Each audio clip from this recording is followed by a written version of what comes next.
Sa mga kasama namin na nag-recant, sir, masalaw silang nalubog, sir, sa kanilang ginawang pag-recant dahil masalaw sila, sir, kakasuhan sa ganun sa ginawa nila. Ang akala nila ligtas na sila sa mga kaso nila, pero itong ginawa nila na pagbaliktad na sa aming isinisiwalat na korupsyon sa ating bayan, yung paninindigan nila pinagbili. So mas lalo silang madidiin, sir, dito.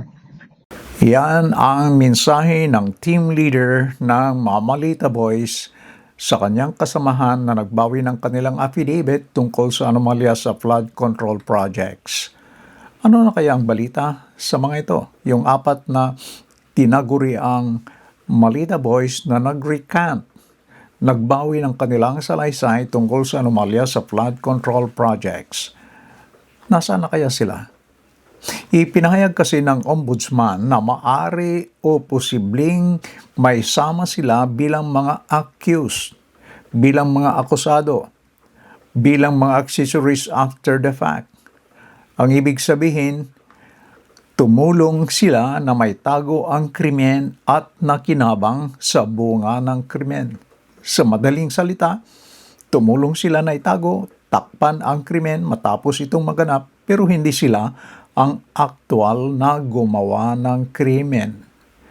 Sa inyong pananaw, dapat ba sila na isama sa kaso? Isulat lang ang inyong comment sa baba at pakilike na rin ang ating video.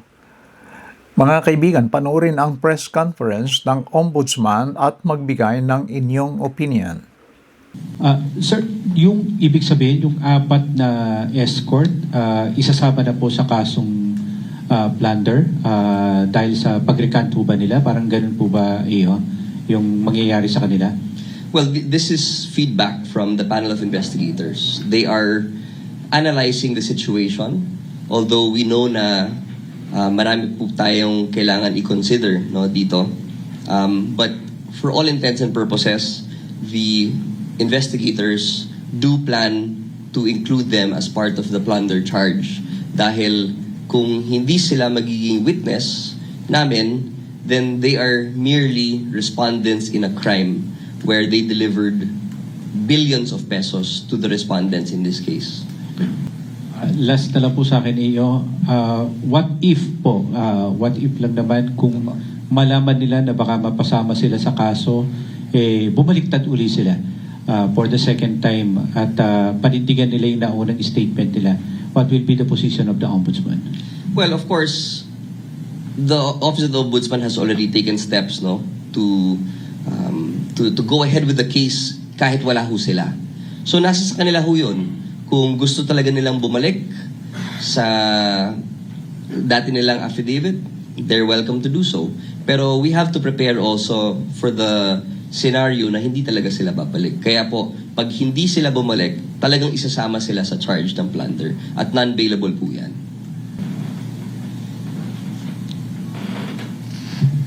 Hello, sir. Good afternoon po. You noted that the affidavit containing the recantation of the ex-bodyguards were already attached to the counter affidavit of the former speaker. I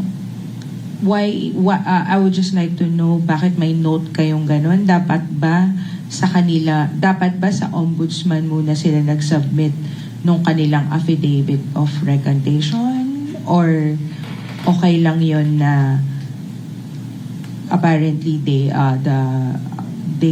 already submitted it to the other camp?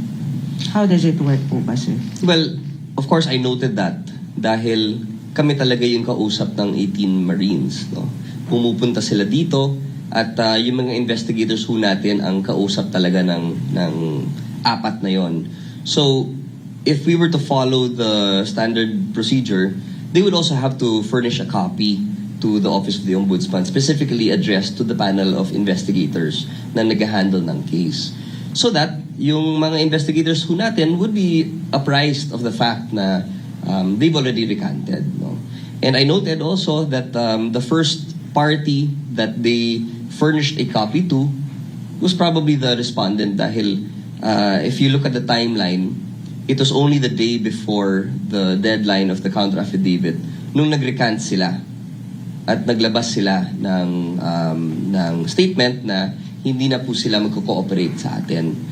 And these are things that I cannot make presumptions on or assumptions on. I merely noted them because these are things that are for the appreciation of the panel of prosecutors handling the preliminary investigation.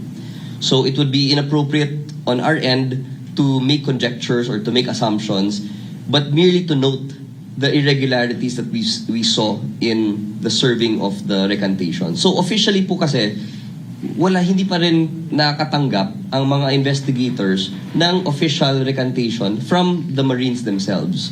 And it only came to light when the counter affidavit of the former speaker was submitted, already attaching those affidavits. Sir, kay speaker lang. So in terms of procedure, kung nag-file na siya ng CA, how many more weeks or months do you need to resolve The pending incident now with the PI team is a motion for extension so that they can file a supplemental counter affidavit. That's why, as I mentioned earlier, we will have to wait for the decision of the panel of prosecutors to know whether they will grant the motion for extension to file supplemental counter affidavit or not. So, for example, kung na-deny na ho yan, then it is already submitted for resolution. Kung ma-deny, dahil wala na pong ibang pleading na kailangan i-file, considering that our panel of investigators have also already submitted their reply to the counter affidavit. But if the panel of prosecutors agree to grant the motion for extension, then the extension will have to be taken in consideration as well before the case is submitted for resolution. Usually pag extension, mga 10-15 days?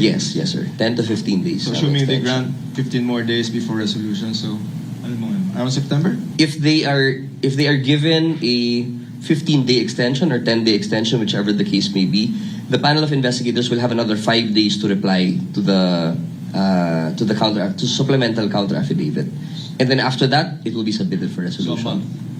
If the is granted, if the motion to extend is granted. For a case. Yes, I believe so. Before we even talk about canceling the balikan ko lang yung 4 na mga bodyguards. How long will it take for the ombudsman to finally proceed with the filing of plunder cases with the Sandigan Bayan? Kasi sabi nyo kanina, maaring may sama pa lang sila eh. Gaano kaya katagal pa yung investigasyon bago mapunta dun sa point na iaakyat na sa Sandigan Bayan ang kaso? Kagaya po ng tanong kanina, it will depend on whether or not the team of prosecutors will allow for an extension on both sides. It is a matter of discretion as to when these 4 will be impleaded into the case. We have options, but I cannot divulge exactly which option we are looking at so as not to reveal yung aming strategy. But definitely the team has already discussed the possibility of impleading them because it seems to be the right thing to do. Dahil nag-recant sila, then they are merely former bodyguards who delivered money from one person to another. Mga kaibigan, meron ba kayong pananaw sa ating tinalakay? Kung meron, please leave your comment below. Maraming salamat and please don't forget to like and subscribe. Bye-bye.